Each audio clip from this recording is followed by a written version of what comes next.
더 빠르게가 아니라 더 단단하고 묵직하게 감정에 휘둘리지 않기 위해서도 이성에 갇혀서 허우적대지 않기 위해서도 나는 나를 잘 알기 위해 뇌를 관찰하고 공부하기 시작했다. 내 머릿속에 떠오르는 수많은 생각이라는 데이터가 뇌에서 어떻게 흐르는지 알고 싶었다.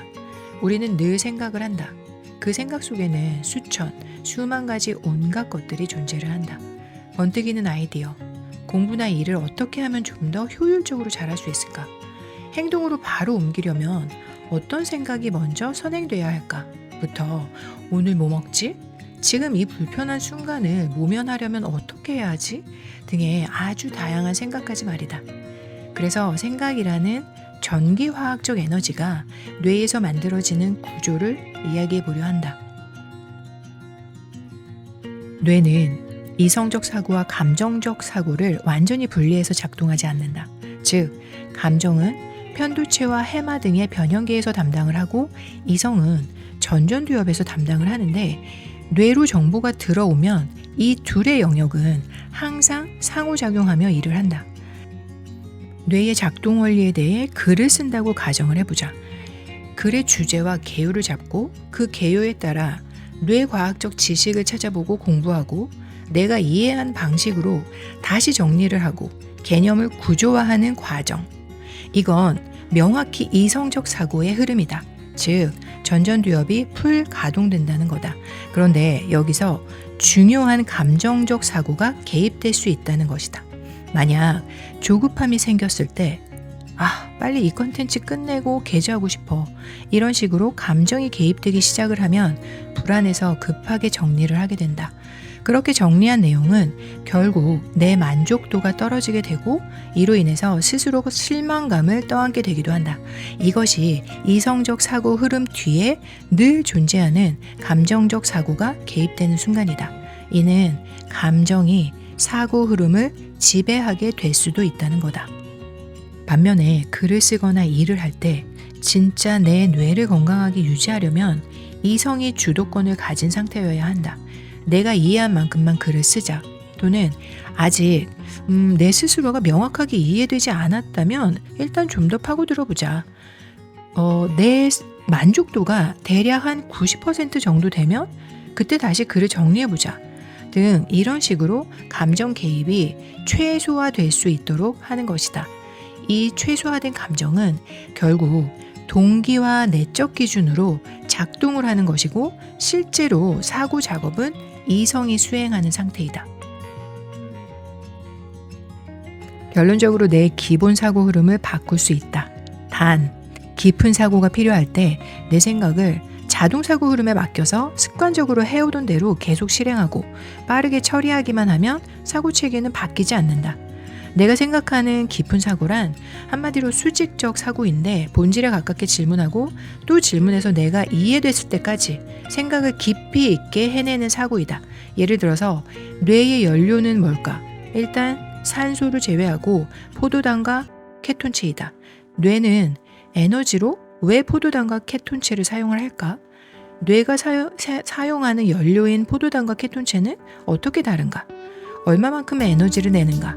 이들을 먹으려면 우리는 어떤 식사를 해야 되는가? 등등 깊이 있는 질문을 계속해서 낼 수가 있다. 여기서 더 확장된 사고를 할 수 있는데 케톤체가 뭔지, 어떻게 만들어지는지, 산소는 단독으로 에너지로 활용이 되는지 아니면 이들과 함께 사용이 되는 건지 등등 정말 무궁무진한 본질에 가깝고도 확장된 질문을 할 수가 있다. 그럼 내 사고 흐름을 바꾸려면 일상 전체에서도 이렇게 깊은 사고를 해야 될까? 내 생각은 그렇지 않다이다. 깊은 사고를 매 순간 하는 건 뇌 에너지를 낭비하는 소모적인 일이다. 일을 할 때, 일상에서도 특정 문제가 발생해서 그걸 풀고자 할 때 또는 다양한 관점이 필요한 경우 등 이럴 때는 깊은 사고의 시간을 보내면 된다. 이렇게 깊은 사고 과정을 통해서 나온 결과물은 나름 고통의 시간을 갖게 되지만 내 자신이 만족하는 결과를 얻게 되고 이로 인해서 그 행복감과 성취감 등을 갖게 된다. 깊은 사고는 누구에게나 불편하고 느리다. 그래서 피하려는 경향이 있다. 참고로 깊은 사고는 한마디로 수직적 사고라고 좀 전에 말을 했다. 이때 수평적으로 영역이 확장되는 사고는 일단 멈추는 것이 좋다. 이 또한 좀 전에 언급을 했는데 내가 가끔 주제에서 벗어난 생각을 할 때가 있는데 호기심이 발동해서 멈추지 못하고 계속 사고 흐름을 가져가기도 한다. 이럴 때 거의 번아웃이 오고 그 이후에 글을 끝내야 하는 시간을 맞추지 못하는 경우가 발생한다. 이때 전전두엽의 과열도 높아질 뿐더러 감정적 사고도 개입이 돼서 머리가 아주 복잡해지는 상태를 경험한다. 그래서 늘 깊은 사고를 할 때는 반드시 중간중간에 브레이크 타임을 넣어준다. 깊은 사고는 뇌의 생각 흐름을 긍정적으로 바꾸는 게 아니라 사고의 질을 다르게 하는 것이다. 생각의 퀄리티가 높다는 건 계속 배움을 통해서 지식 수준을 넓혀가고 그 안에서 질문을 통해 또 다른 개념을 발견해낼 때 비로소 나의 사고 기본값에 변화가 생긴다. 이것이 사고의 질이 높아진다고 하는 게 아닐까. 또한 나의 감정적 사고든 이성적 사고든지 간에 거리를 두고 관찰할 수 있는 메타인지가 필요하다. 아까 말한 것처럼 내 호기심을 붙잡지 못하고 그 흐름, 사고의 흐름에 허우적될 때 이 순간 나는 내 생각을 메타인지적으로 보지 못하는 것이다. 감정적 사고나 이성적 사고 모두 그 생각의 흐름에 내가 직접 빠져 들어가는 게 아니라 관찰자 입장에서 바라볼 수 있어야 한다. 간혹 이건 이성적 사고니까 라는 아니란 생각으로 그 흐름에 빠져 들어가면 내가 뭘 하는지 모르게 된다. 즉 이성의 늪에 빠져 결국 감정의 고통을 일으키게 된다는 말이다. 일반적으로 우리의 뇌는 습관, 계속하는 일들, 이러한 것들의 반복 결과로 사고 체계를 만든다. 즉 내가 매일 하는 루틴들, 주변에서 자주 보는 사람들, 내 주변 환경이 나의 사고 체계를 구축하는데 매우 큰 영향을 준다는 말이다. 이런 말을 들어본 적이 있을 텐데 나의 사고 방식은 내가 가장 많은 시간을 보내는 5명의 평균이라는 말.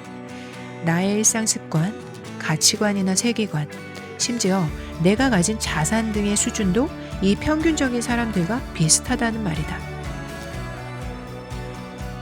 글을 쓸 때나 영상 나레이션을 작성을 할 때, 새로운 아이디어를 개념화할 때 등 일을 할 때 내 사고의 흐름을 자동 사고에 맡기지 않으려고 한다.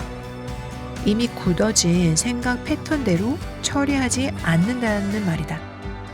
복잡한 주제나 단순하지 않은 주제를 가지고 깊은 사고 훈련을 하면서 글을 쓰려고 노력을 한다. 이를 일부러 어렵게 하고 있다. 내가 가끔 꼬일 정도니까 말이다.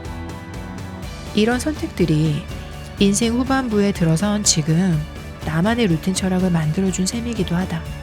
깊이 있는 질문을 계속하다 보면 자연스럽게 본질에 가까워진다. 보통 하루에 3시간에서 4시간 정도 깊은 사고를 한다. 그런데 몇 날 며칠 지나도 내가 만족할 만한 결과가 나오지 않을 때가 종종 있다.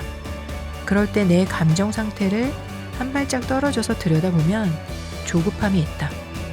빨리 공유하고 싶은 마음, 더 빨리 컨텐츠를 올려야 할 것 같은 압박감 같은 것들 말이다.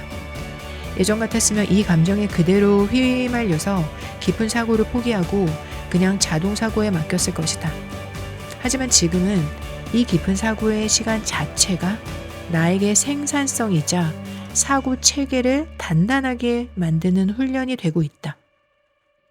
깊은 사고 없이 내려진 결정은 빠를 수는 있어도 내 안에 남는 것이 없고 반대로 충분히 깊은 사고를 거친 결정은 느릴 수 있지만 그 지식과 함께 사고 루틴이 내 안에 남는다. 그 이후에 행동하면서 다시 생각하고 수정하고 또 실행하는 흐름이 자연스럽게 이어진다. 그 고통스러웠던 깊은 사고 체계가 내 안에 장착이 되는 것이다. 이 과정이 쌓여야 비로소 생각하고 판단하고 행동하고 행동하면서 다시 생각하는 사고의 선순환이 이루어지기 시작을 한다. 그래서 내 사고 체계가 한 단계 업그레이드 되고 성장이 이루어지는 것이다. 시간이 부족할수록 돌아가라는 말이 있다. 결국 깊은 사고는 느린 사고이고 조급할수록 반드시 필요한 과정이다. 이 과정을 거친 뒤에 하는 빠른 결정과 실행은 이전과는 전혀 다른 차원의 속도와 밀도를 가진다. 뭔가 내 사고의 흐름이 조용하지만 묵직해졌다는 그런 느낌. 솔직히 이 느낌을 어떻게 말로 표현해야 할지 모르겠다. 정리를 해보면 우리는 늘 생각 속에 살고 있지만 정작 어떻게 생각하고 있는지는 거의 돌아보지 않는다. 감정이 먼저 반응을 하고 이성이 그 생각을 해석하고 다시 감정이 개입되는 이 복잡한 흐름 속에서 대부분은 자동으로 반응을 하고 자동으로 결정이 된다. 그 과정이 나쁘다고 할 수는 없지만 사고의 질은 거기서 크게 달라지지 않는다. 내가 뇌를 관찰하고 일부러 깊은 사고의 시간을 만들고 이를 어렵게 선택하는 이유도 단순하다. 생각을 더 잘하고 싶기 때문이다. 더 빠르게가 아니라 더 단단하고 묵직하게, 감정에 휘둘리지 않기 위해서도, 이성에 갇혀서 허우적대지 않기 위해서도 내 사고가 어떤 상태에 있는지를 스스로 인지하고 선택할 수 있는 힘을 기르기 위해서다. 깊은 사고는 느리고 불편하고 때론 고통스럽다. 가끔은 아무 결과도 없는 것처럼 느껴지기도 한다. 하지만 그 시간이 지난 뒤에 나온 결과와 그 후의 실행은 완전히 다르다. 흔들림이 적고 수정이 쉽고 쉽게 지치지 않는다. 생각을 충분히 거친 뒤에 행동하고 행동하면서 다시 생각하는 흐름은 그냥 실행력이 좋은 상태가 아니라 훈련된 사고로 일하는 상태에 가깝다. 사고 체계는 하루아침에 바뀌지 않는다. 무엇을 반복하고 어떤 질문을 허용을 하고 어떤 불편함도 회피하지 않고 대응하느냐에 따라 조금씩 재구성된다. 지금 내가 하고 있는 이 느린 사고의 훈련이 내일 나의 사고 체계에 긍정적 변화를 줄 것이라고 믿는다. 생각하는 동물인 우리가 생각을 다루는 방식이 달라지면 삶을 다루는 방식도 함께 달라질 것이다. 목표를 위해 깊은 사고를 한다면 그 목표에 집착하기보다는 하루하루 그 과정을 즐겨야 한다. 그래서 난 오늘 하루도 몸과 마음을 기준으로 설계하며 살아간다.